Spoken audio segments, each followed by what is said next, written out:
Tantor Audio, a division of Recorded Books, presents The Inheritance, a family on the front lines of the battle against Alzheimer's disease, by Niki Kapsambelis. Narrated by Callie Beaulieu. Prologue. The doctor is businesslike, but his young face is kind.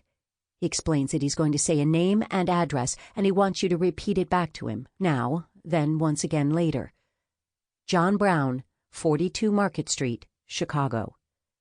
You repeat it back to him slowly. John Brown, 42 Market Street, Chicago. He smiles. Good. He asks a series of other questions. And where were you born? What was the last job you had? How is a turnip similar to cauliflower? As the questions hang in the air, the brain works to retrieve the information stored somewhere in the hippocampus. The answers have to travel from neuron to neuron across the spaces between the cells. They don't always arrive quickly.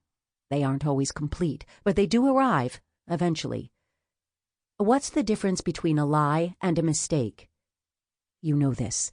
A lie is on purpose, and a mistake is an accident. The doctor seems pleased. Then he asks where you are. You reach for the thought, but it isn't there. When it tried to travel from neuron to neuron, it was blocked by a wad of proteins that stuck together in the space between. Without a landing space, the message evaporated and the thought was gone. You look around, but you don't think you've ever been here before. There are no clues to help you reach for the answer.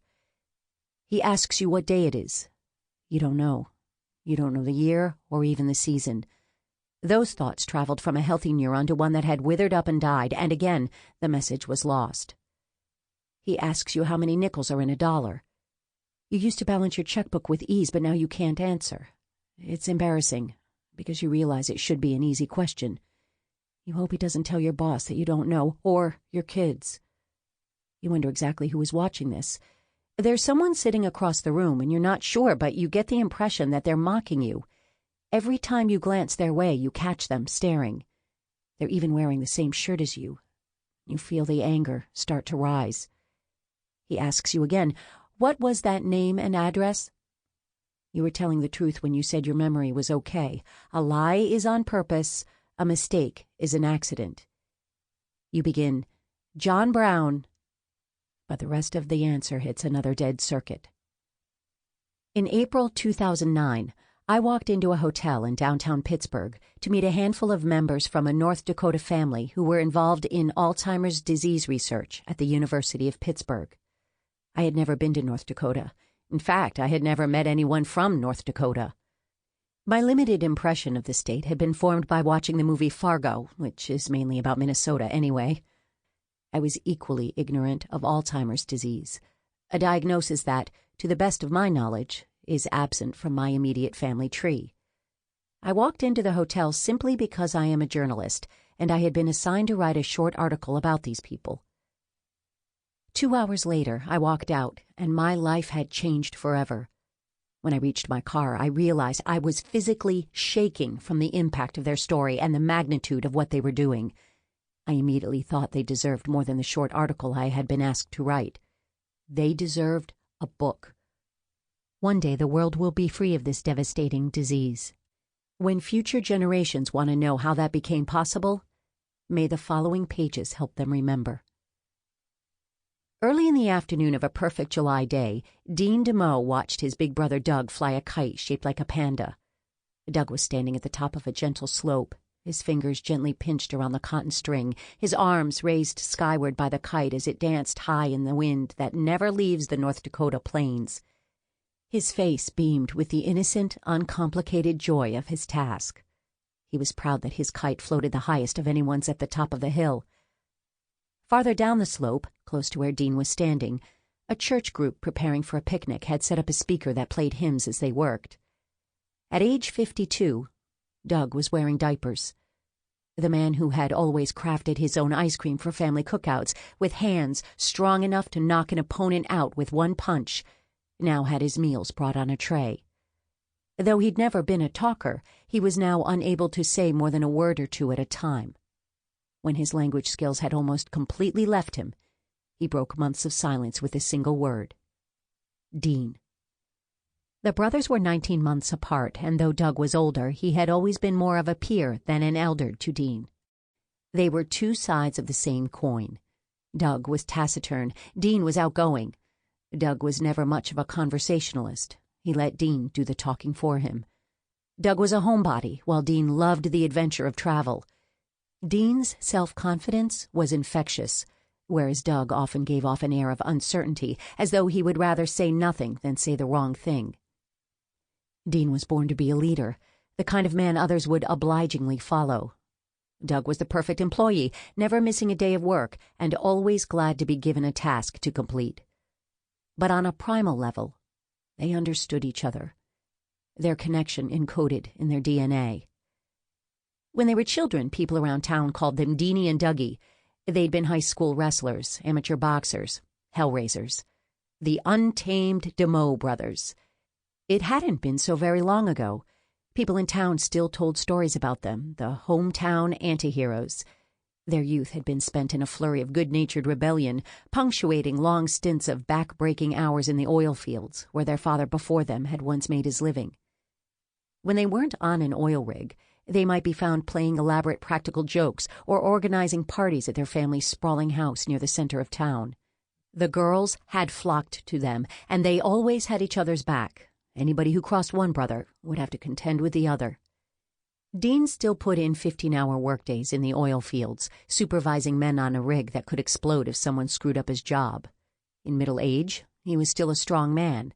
His crew trusted him with their lives, but he was powerless to help Doug. He could only watch as his brother slipped further away under the surface of a disease that was overtaking his brain. As one of the church group's recorded hymns hit its crescendo, Dean turned his back to the nursing home where Doug now lived, a place Dean vowed he himself would never call home. Dean got back in his car, slipped it into gear, and headed toward town.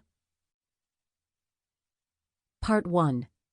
There are only 2 or 3 human stories, and they go on repeating themselves as fiercely as if they had never happened before. Willa Cather, O Pioneers. 1. The Enemy Within. Walk into a shopping mall, an amusement park, an auditorium of parents gathered for a school play. Within this crowd, there will be someone, in fact, several people, who are directly and irreversibly affected by Alzheimer's disease. In the United States, Alzheimer's is the 6th leading cause of death. Next to cancer, there is no condition more feared by human beings than Alzheimer's, for it means more than a slow death. It robs its victims of the key components of their humanity. They lose shared experiences. They fail to recognize their most cherished loved ones. They forget even their proudest accomplishments. The stress of caring for an Alzheimer's patient has decimated close-knit families, ended happy marriages, snapped the tensile bond between parents and children, and the disease is as baffling as it is unforgiving. An estimated 24 to 36 million people worldwide, 5.3 million in the United States alone, suffer from the disease or similar dementias. But Alzheimer's is the least understood of all major fatal illnesses, frequently mistaken for other conditions, especially depression if the patient is young.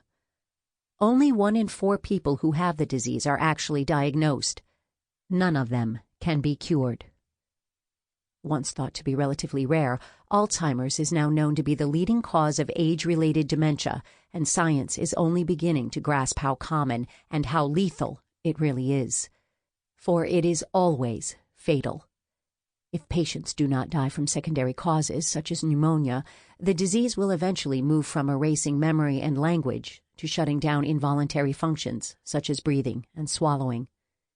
In the developed world, most major causes of death, including cancer, heart disease, and AIDS, have undergone great strides in treatment across the past quarter-century. People do sometimes survive these diseases. But to date, science has been unable to make any kind of dent in Alzheimer's. In fact, the problem is actually growing due to the population bubble created by aging baby boomers. It is a disease that ignores celebrity, income, character, and gender. President Ronald Reagan had it, and so did one of his most controversial allies, British Prime Minister Margaret Thatcher. So have movie stars, literary figures, sports heroes, criminals, humanitarians, geniuses, and dullards. It is claimed victims among the most wealthy, powerful, and famous: Rita Hayworth, Norman Rockwell, E.B. White, Sugar Ray Robinson, Charlton Heston, Glenn Campbell. For such a formidable enemy, Alzheimer's managed to keep a low profile for a surprisingly long time. The disease was first identified in 1906 by its namesake Alois Alzheimer, a German psychiatrist who was also a neuropathologist, meaning he specialized in diseases of the brain and nervous system. But descriptions of similar symptoms have appeared in literature dating back to ancient times. In the 2nd century, Roman Emperor Marcus Aurelius employed a Greek-born physician who used the term morosis to describe dementia. He described people afflicted with this condition as some in whom the knowledge of letters and other arts are totally obliterated. Indeed, they can't even remember their own names. In recent years, better diagnostic tools have allowed doctors to understand 2 sobering facts about the way they have approached Alzheimer's disease. First, that senility is not a normal part of the aging process. People who were once generally described as senile often actually had Alzheimer's, meaning it is a much more widespread disease than anyone realized.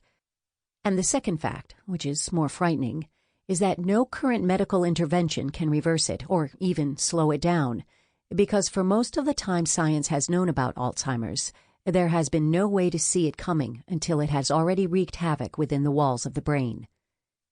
From 1906, when Alois Alzheimer first described the disease, until well into the 21st century, diagnosing Alzheimer's disease in living patients was little more than an educated guess.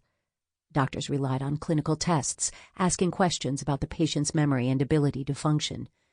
Though these tests depended on the patient's honesty, doctors might separately verify answers with close friends or family members. There really weren't objective physical tests, although there were some telltale physical signs, such as a shuffling walk. Mood changes could occur too. Aggression, hallucinations, and depression were common. But all of these symptoms can also point to other afflictions. Meningitis, brain trauma, stroke, syphilis, and medication side effects can produce similar results. Even sleep apnea and urinary tract infections can cause confusion. And while Alzheimer's disease is the leading cause of dementia, accounting for 60 to 80% of all cases, other causes exist too, such as Parkinson's and Huntington's diseases. The word dementia is a general catch-all term encompassing many abnormalities. A study of 852 men diagnosed with Alzheimer's disease from 1991 through 2012 found that the diagnosis was wrong 1/3 of the time, correct 1/3 of the time, and partially wrong. In other words, the patient had a mixture of diseases 1/3 of the time. And in situations where a patient is young or a doctor has limited experience with memory disorders, the diagnosis becomes even more elusive.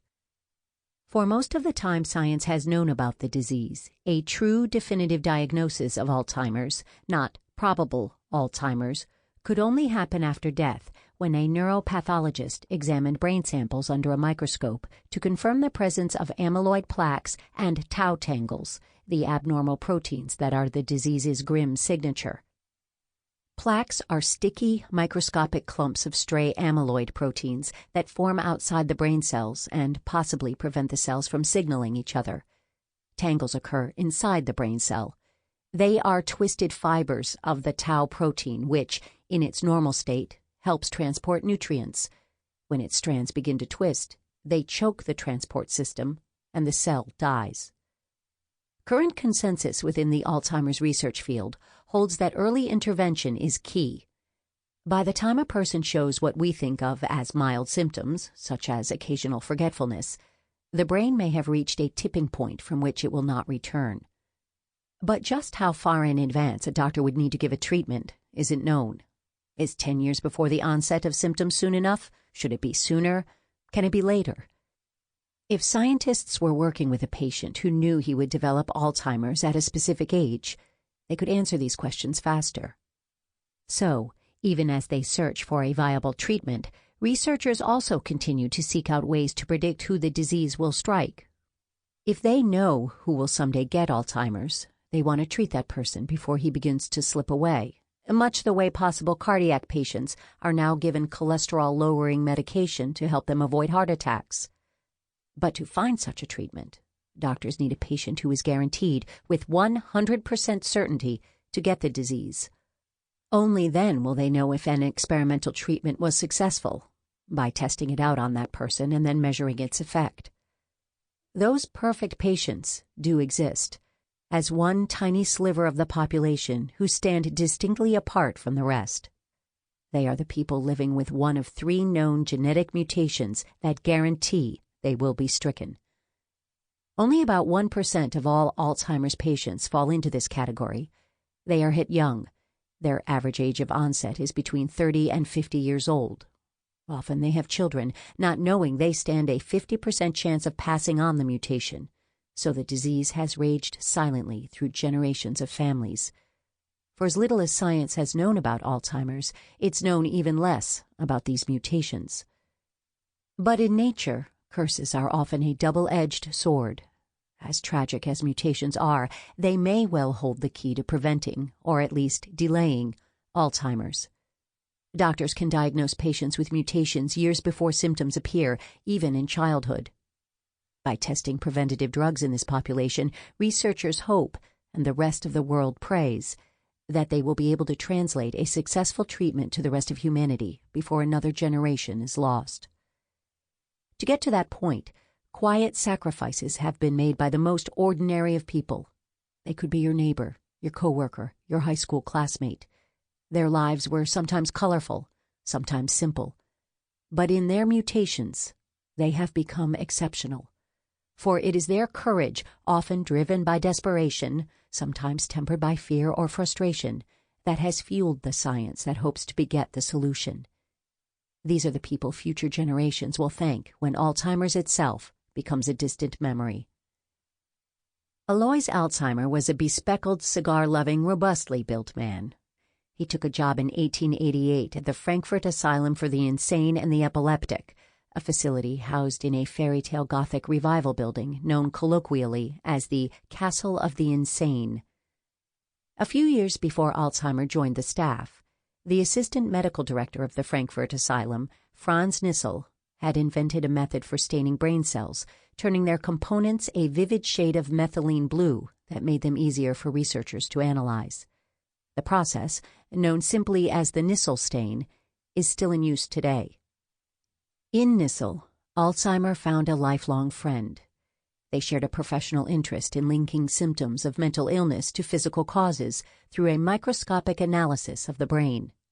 Better imaging, they reasoned, would allow doctors to more clearly define and treat the disorders. In those early years, Nissl and Alzheimer worked as clinicians by day and conducted their research by night, frequenting pubs when time permitted.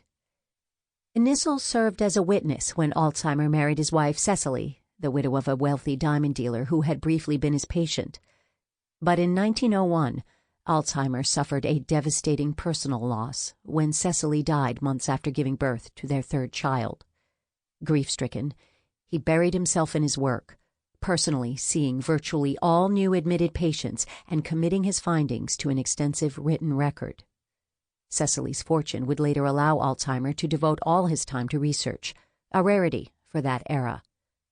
The same time that Alzheimer lost his wife, a Frankfurt railroad worker named Karl Dieter was also losing his. Augusta Dieter was a wife and a mother, hard-working and orderly. In school, she may have been a student of Alzheimer's grandfather, Johann. She married her husband, Karl, in 1873, and together they had a daughter, Tekla.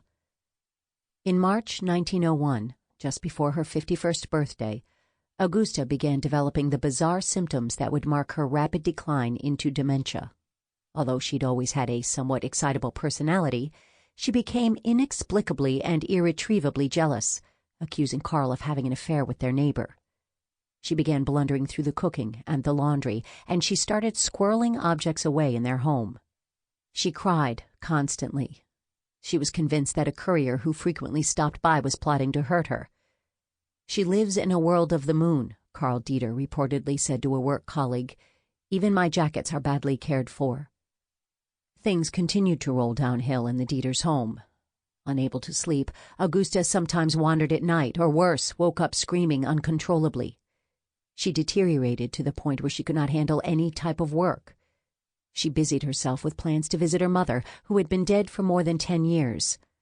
She accused her husband of hiding jewelry she had inherited from her grandmother. Augusta was admitted to the Castle of the Insane, where Alzheimer took notes on his first visit with the new patient, on November 26, 1901. She sits on the bed with a helpless expression. "What is your name?" "Augusta." "Last name?" "Augusta." "What is your husband's name?" "Augusta, I think." All told, Augusta spent close to 5 years at the asylum, and by any count, it was hard time. Moody and anxious, she alternated between calling for her husband and daughter and failing to remember parts of her own name. Sometimes she withdrew or whined. She continued to hoard objects, this time under the bed, and dragged the bedclothes around or buried herself under them. She was not allowed to wander freely because she would become aggressive with other patients and grab their faces, although sometimes she was also kind and courteous. Most of her days were spent in the bathtub, a common remedy that was intended to soothe agitated patients. Her nights were spent in the ward's isolation room. "I have lost myself," she confided to her doctor. Although Alzheimer had seen patients with similar cognitive deterioration, most of them had been much older than Augusta Dieter, in their 70s, not early 50s. He attributed their dementia to atherosclerosis, a thickening of the brain's blood vessels. He continued to study his unusual and otherwise healthy patient, calling her malady the disease of forgetfulness, never realizing that her affliction and those of the older patients were likely one and the same. "Are you sad?" Alzheimer asked her on a visit in early December 1901. "Oh, always." "Mostly not," she answered. "It happens that one sometimes has courage." In 1902, Alzheimer left the asylum to take a new job working with the most respected German psychiatrist of the day, Emil Kraepelin. He hadn't been able to cure or even successfully diagnose Augusta, but his fascination with the weeping, lost woman never waned. He kept track of her condition with the help of his former boss. Augusta's husband, who struggled to pay her medical bills, also visited her when he could. By 1905, she was bedridden and incontinent, unable to feed herself. Her weight dropped to 68 pounds, and she lay curled in the fetal position. Her agitation stopped responding to sedatives. A bedsore festered into sepsis and pneumonia, and she died on the morning of April 8, 1906, a month shy of her 56th birthday. 20 days later, Alzheimer's former clinical director at the Castle of the Insane sent a box containing Augusta's brain, brainstem, spinal cord, and medical records on a train to him in Munich, 190 miles away, where Alzheimer spent the next 6 months analyzing her disease. At his disposal was a laboratory outfitted with the most modern equipment available, including the first distortion-free microscopes. Alzheimer's assistants prepared more than 250 slices of Augusta's brain and spinal cord into slides, stained with several different techniques, including the one invented by his old friend Nissel, to help him better examine the intricacies of the cells. There, Alzheimer got his first glimpse of Augusta Dieter's enemy within. As he studied her cortex, the brain's largest section and the one that controls higher functions such as thought and action, he saw that it had been taken hostage by brown clumps of plaque, sticky blotches resembling tumbleweeds that had landed in the space between neurons. A different stain revealed all manner of tangled fibrils, dark, twisted bundles resembling balls of twine, crescents and baskets, growing out of control and wiping out a third of the neurons in her cortex. In short, Augusta's brain, like her body, had atrophied, apparently thanks to normal cell components that had somehow turned traitorous. With so much cellular death, Alzheimer felt certain the lesions had to be the key to Augusta's bizarre behavior. What surprised him most was how extensively the brain had changed, more than people in their 70s and 80s who typically experience a loss in brain volume as part of the aging process, even though she was just 56. It was not like any illness he had ever seen before. Excited by his discovery of what seemed to be a new disease, Alzheimer carefully prepared a lecture on his findings for the 37th Assembly of Southwest German Psychiatrists in Tübingen. 88 respected colleagues were in attendance, including Nissel and the child psychologist C.G. Jung. When Alzheimer concluded his remarks, he expected an avalanche of questions. Instead, he was met with deafening silence. The conference chairman, who was acting as moderator, repeated himself. Did anyone have a response? They did not. He thanked Alzheimer for his presentation and moved on. In hindsight, it's difficult to imagine a lack of interest in the discovery of such a widespread disease. Yet within the context of early 20th century psychiatry, the collective shrug was not surprising. The field generally did not believe in a correlation between mental illness and biological causes. One notable exception was general paresis of the insane, a form of dementia caused by syphilis. Alzheimer hoped his discovery might help underscore the connection between brain and behavior. But Augusta Dieter's case seemed too rare to be of clinical importance, given that no link had been established between her disease and the more common senility of older patients. The audience was eager to move on to the presentations that followed, which delved into the sexier issues of hypnosis, childhood trauma, and Sigmund Freud's new field of psychoanalysis. Disappointed, Alzheimer packed up his slides and left the stage. The local newspaper devoted one sentence to his talk. The disinterest of the psychiatrists at the conference would prove an unfortunate foreshadowing for the way the field treated Alzheimer's disease for the next several decades. Scientists simply didn't understand that they were dealing with a disease that was affecting people all around them. It would remain an invisible predator, its power unchallenged. Although Alzheimer's presentation flopped at the conference, he retained the enthusiastic support of his boss, Emil Kraepelin, who shared the radical theory that mental disorders had physical causes and was pleased to promote the discovery. 4 years after the Tübingen conference, Kraepelin coined the term Alzheimer's disease in the 8th edition of his book Psychiatry, or Handbook of Psychiatry. Ironically, Kraepelin, who valued classification, unwittingly worsened a key confusion over Alzheimer's disease by defining it as a dementia that occurred in patients before the age of 65. After that arbitrary milestone, it was the much more common senile dementia, he said. And senility was so common that it was thought to be a standard part of aging, like graying hair or sagging skin. Alzheimer himself didn't dispute this. In 1911, he wrote that while the two diseases were similar, he could not be certain they were identical. Yet the only difference was that the dementia happened to some people earlier than others. This misperception would muddy the waters for decades, allowing this widespread disease to go largely unexplored. Unfortunately, neither man would live to see the discovery vindicated. During the next 50 years, little public fanfare was given to Alzheimer's findings, which were thought to be interesting, but too rare to be of larger significance. Plagued by heart and kidney problems, Alois Alzheimer died in late 1915.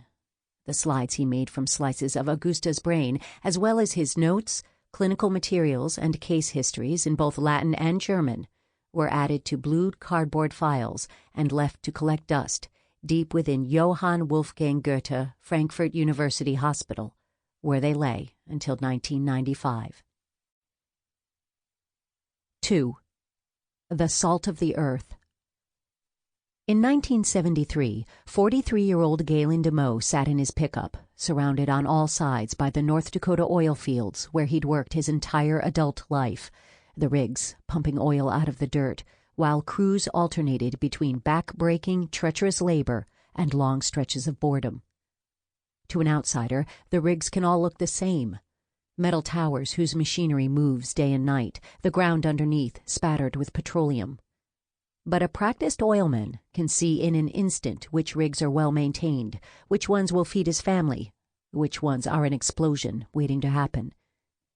Galen, whom everyone called Mo, had been working in the oil fields for a quarter of a century and knew them like the back of his well-beaten hand. But on this day, he sat in his truck, confused and desperate, with no idea where he was supposed to go. Impossibly, when a coworker found him that way, Mo was crying. Sample complete. Ready to continue?